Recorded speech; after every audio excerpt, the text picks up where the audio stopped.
pessoal, tudo bom? Professor Marco Domingues chegando de novo e estou trazendo aqui o nosso terceiro e último vídeo desse capítulo 5. Estou trazendo aqui para a gente entender o for, que é a terceira maneira de a gente controlar uma interação, né, um laço. E a gente já viu o while, a gente já viu o do while e a gente está vendo o for agora. Eu acho que o for é um das três opções o mais utilizado, né? Claro que quando a gente está construindo uma solução, nosso algoritmo, ele às vezes nos conduz a uma escolha de um controle de laço, né? Por exemplo, quando eu quero apresentar o menu, como eu comentei, fazer o teste no final, quando eu quero fazer uma execução primeiro e só testar depois, para as próximas iterações, o do while, ele se, ele se comporta muito bem. No caso de eu não saber quantas iterações eu vou precisar, quando eu estou utilizando uma flag, né, uma variável sentinela, aí a gente vai usar mais o while, né? No caso de quando eu sei a quantidade de laços que eu vou precisar executar, aí tanto o while quanto o for, eles se aplicam muito bem. E aí eu acho que há uma pequena, um favorecimento para o for por conta da leitura, né, de ele ser bem conciso, a gente conseguir entender muito facilmente o for. A gente vai entender o for através de um problema, né? Eu quero calcular a soma dos números pares entre 2 e 100. Então, no intervalo entre 2 e 100, eu quero calcular a soma dos números pares. Então, primeiro, para cada número, eu preciso saber se ele é par ou ímpar. Isso a gente já viu, né? A gente tem um operador de resto. Se eu fizer uma divisão inteira, o resto ele vai representar um valor, né? E aí eu posso verificar se esse valor ele é zero. Se ele for zero, é porque é par, porque a divisão deu certinho, né? Beleza, então vamos ver como é que fica esse código. Eu estou trazendo aqui o código do for e para a gente entender primeiro, depois eu vou levar lá no compilador. Então, veja, eu quero fazer a soma, né, dos números pares entre 2 e 100. Então, veja só, eu estou declarando aqui soma e já estou inicializando com zero, tá certo? Eu estou fazendo aqui as nossas repetições, partindo do igual a 2, né? A gente já sabe que o 2 é par, né? Enquanto for menor ou igual que zero, ou seja, igual menor que 100, ou seja, 100 é um elemento que eu tenho interesse. Então, tá vendo que eu tenho aqui, ó, ponto e vírgula, separando três campos. O primeiro campo aqui, ó, é de inicialização das variáveis e atribuição, né? Segundo, eu tenho aqui um teste lógico, onde eu vou verificar a condição de parada. Terceiro, é a minha área de incremento. Eu estou colocando aqui o meu incremento. O i ele vai crescer, incrementado sempre de 1 em 1. Tá? Como eu tenho apenas uma linha de comando, né? Eu não estou com a chave, né? Na verdade, eu tenho aqui um if. Lembra que a linha de comando finaliza no ponto e vírgula? Então, aqui só é uma linha de comando. E nessa linha de comando, eu estou sem o bloco, né? Mas eu poderia colocar o bloco sem nenhum problema. Lá no compilador, eu vou colocar o bloco. E aqui eu tenho o meu if perguntando, né? Olha, o resto da divisão da variável i, que vai crescer de 2 até 100, né? O 2, qual é o resto? Se for zero, é porque é um número par. Então, a soma vai ser igual a soma mais i. Certo? E aí, depois de eu computar, de eu realizar esses laços todos, quando o i deixar de ser menor ou igual que 100, eu paro de fazer o laço e aí eu vou fazer a soma dos pares e vou imprimir o conteúdo da variável soma. Tudo bem? Vamos lá no nosso compilador, tá certo? Vamos executar esse código. Então a gente vem aqui no OnlineGDB, eu trouxe o código para cá, e eu vou executar esse código com o debug, para a gente fazer uma avaliação de algumas variáveis, tá certo? A primeira coisa que eu vou fazer aqui é colocar um breakpoint. Deixa eu ver onde é que eu vou colocar. Vou colocar esse breakpoint aqui no comando if, linha 7, tá bom? Outra coisa que eu vou fazer eu não vou testar no debug até 100, né? Vou testar até 10, entendeu? E aí, depois eu modifico de novo para 100, tá bom? Se funcionar com 10, vai funcionar com 100. Eu vou aqui fazer uso do debug, e eu quero avaliar a variável i, é uma variável, e a outra é a variável soma, tá certo? Duas variáveis que eu quero avaliar, tá bom? Então, vamos iniciar o nosso debug. Start. Parei aqui no nosso querido if, né, na linha 7. Então, percebe aqui na avaliação da variável que o i ele tem um valor 2, né? E soma ainda está zero, porque eu tenho que primeiro testar se o valor 2 ele de fato ele é par ou ele é ímpar. E aí o if vai fazer o seguinte questionamento. O resto da divisão de 2 por 2 é igual a zero? Porque só é par se for igual a zero. Isso aí é interessante que vocês entendam, tá? Vamos continuar. Então, o que aconteceu? Ele testou, viu que era igual, acumulou o valor de i em soma, tá vendo que soma é igual a 2? E aí terminou o if, veio para dentro do for, o i ele foi incrementado, ou seja, de 2 ele passou para 3, e eu vou verificar se o 3 ainda é menor ou igual que 10, porque eu só vou executar esse if se ele for menor ou igual que 10. Então, continue. E aí tem uma coisa interessante, ó, olha só. Percebe que soma ficou em 2? Não foi aumentado esse valor? Por quê? Porque quando eu dividi 3 por 2, o resto dessa divisão deu 1. O resto dessa divisão não deu 0. Então, se não diferente de 0 é porque o valor não é par. Se não é par, o if passa desse código, não executa o código e sai e volta para o comando for. E aí a gente vai evoluindo. O i vai ser 4, agora eu vou verificar se 4 resto 2 se é igual a zero, né? Certamente é, e soma vai ser incrementado. Então, soma foi incrementado, foi acumulado, né, de 2 mais 4. E eu vou fazendo a evolução,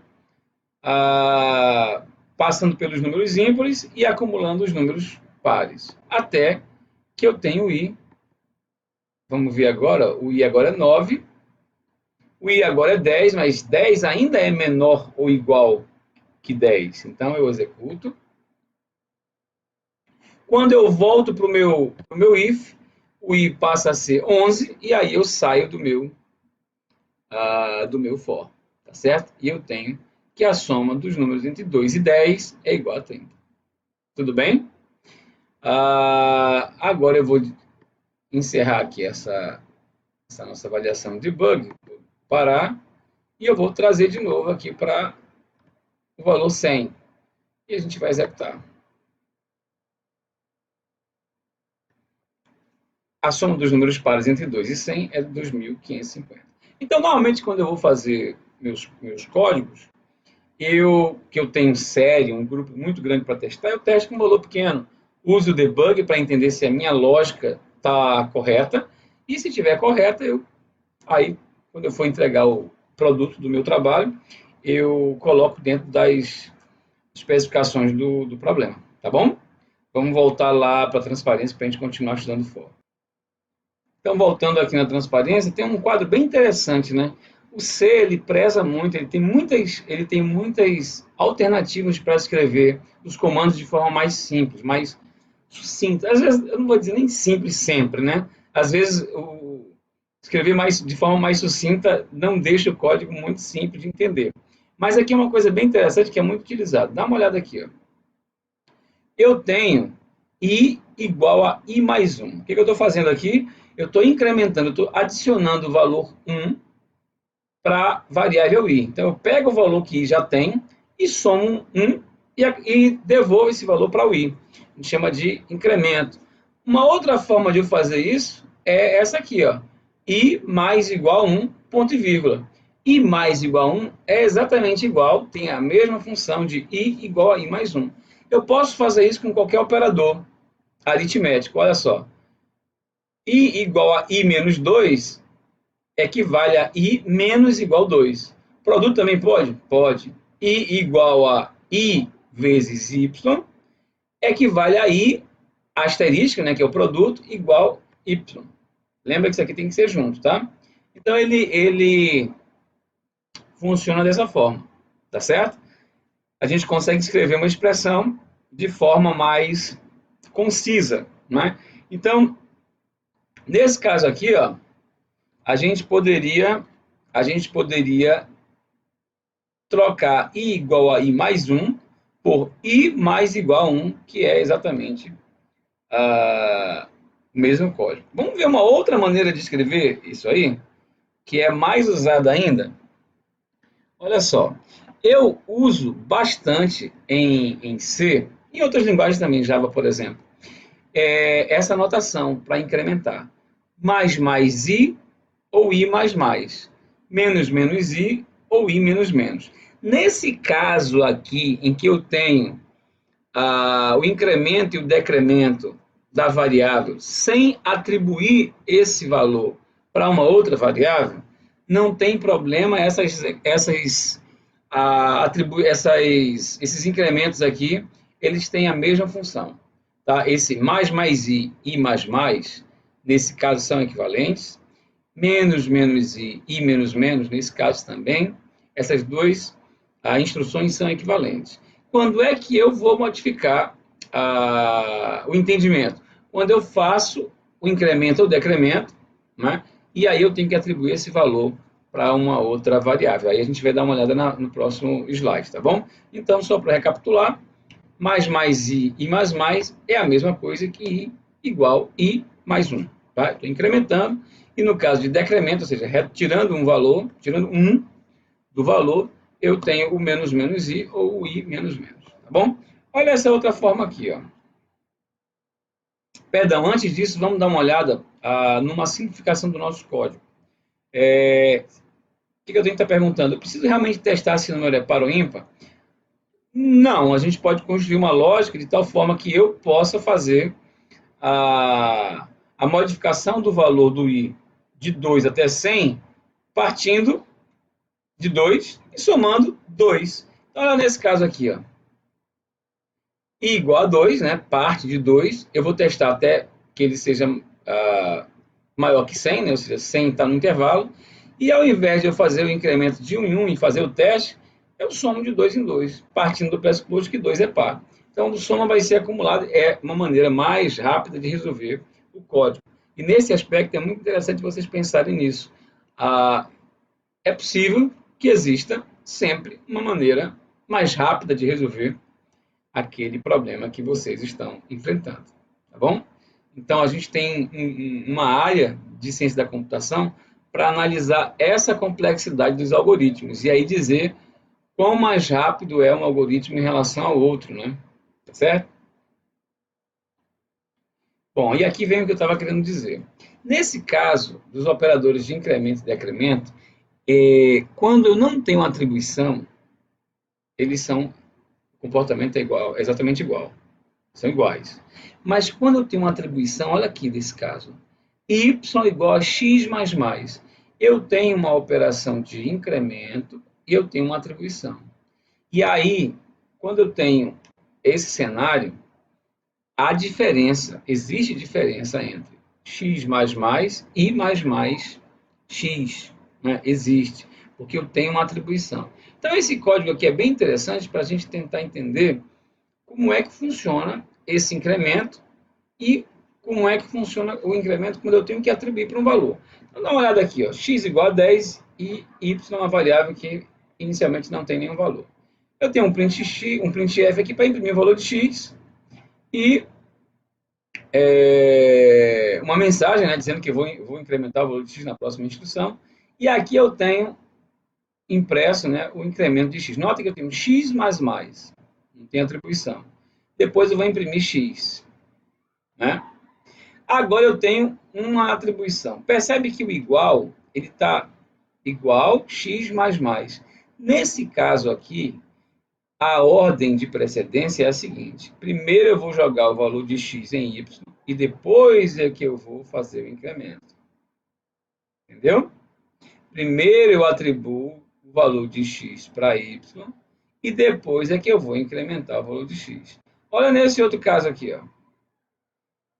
Y recebe mais x. Neste caso de baixo, primeiro eu vou fazer o incremento e depois eu vou atribuir para y. Esses valores vocês podem dar uma olhada né, aqui na execução desse código, lá no nosso compilador. Só um momento que a gente já está voltando. Então, voltando aqui, eu vou tirar esse breakpoint aqui da linha 7, vou colocar um breakpoint na linha 5, tá certo? E vou fazer o uso do debug para fazer a avaliação de x e y. Eu vou tirar aqui as nossas variáveis anteriores. Eu quero avaliar x e eu quero avaliar y. Tudo bem? Então, vamos lá. Start. Parei ali na linha 5. Então, vamos executar a linha 5.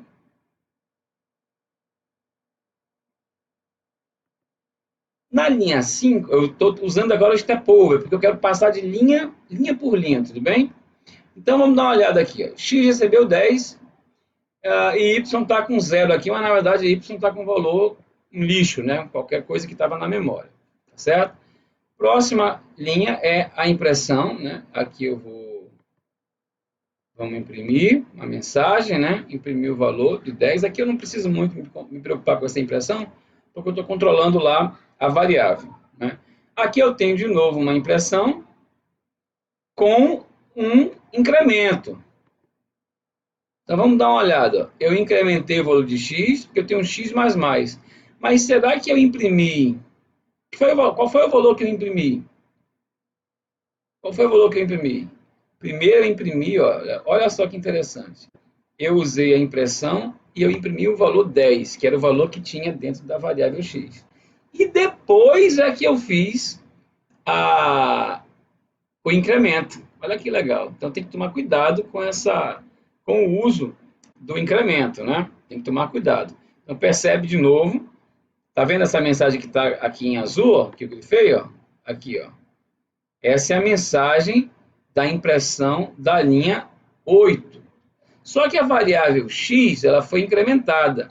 Então, o que a gente quer aprender com isso aqui? Que primeiro no printf eu imprimi o valor da variável, que era 10, e o x++ incrementou essa variável para 11. Então, eu não imprimi. Mas na próxima linha eu tenho a impressão dessa variável, né? A gente já está acompanhando, a gente sabe que vai ser 11, mas vamos dar uma olhada. É, exatamente isso. É 11, entendeu?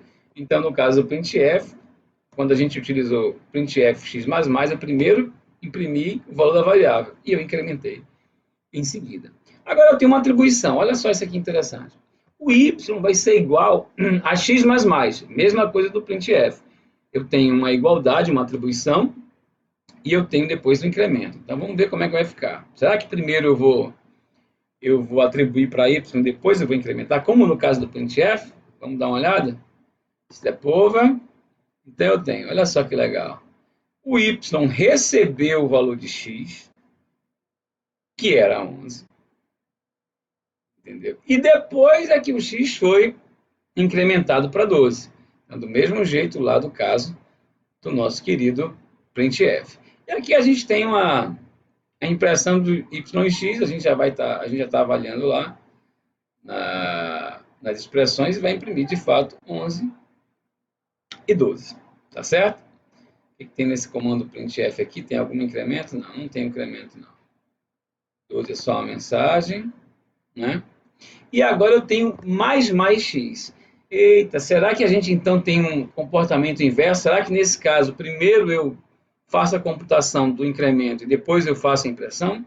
É, minha gente, exatamente desse jeito. Então vamos dar uma olhada qual é o valor do printf. A variável x é 13 e a mensagem de impressão também é 13. Foi o que aconteceu? Quando eu tenho mais x, eu primeiro executo essa operação, ou seja, o incremento, e depois eu uso para a impressão do printf. Entendeu?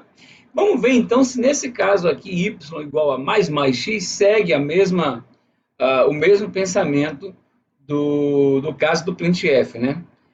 Segue sim. Vamos dar uma olhada? Então, olha, o y é 11 e o x é 13. Eu devo ter primeiro o incremento, ou seja, x vai para ser 14 e depois 14 é atribuído para y. Então, as duas no final vão ter o valor 14. Vamos dar uma olhada?